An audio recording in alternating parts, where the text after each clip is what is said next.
Pete was a lonely mongrel dog who lived in central Wigan. He had a great thought one winter's day, when out for bones a-digging. He changed his life and he changed his ways, and a sailor lad he'd be. So he packed his tail and buried his bones, and off to sea went he.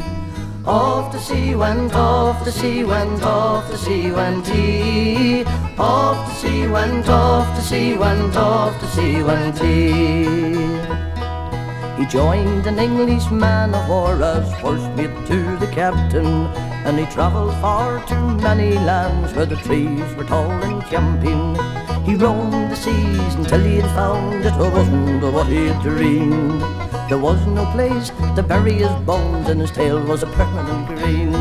He changed his life and he changed his ways, and a soldier he would be.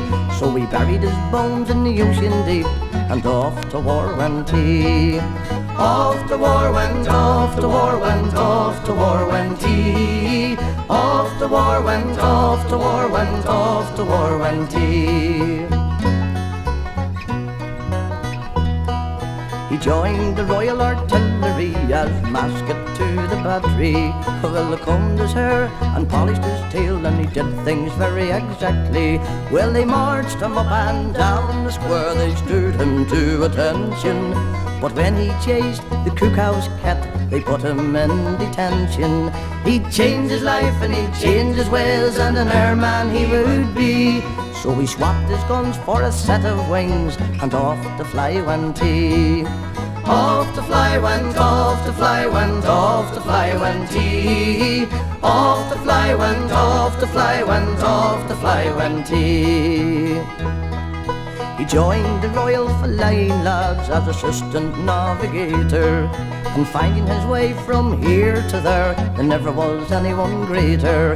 He flew through the air at incredible speeds, and sometimes upside down. And after a while he thought it was much safer on the ground. He changed his life and he changed his ways, and he'd go back to his digging. So he packed his tail and left his bones, and sniffed his way to Wigan. He changed his life and he changed his ways, and he'd go back to his digging, and spend his days in simple ways.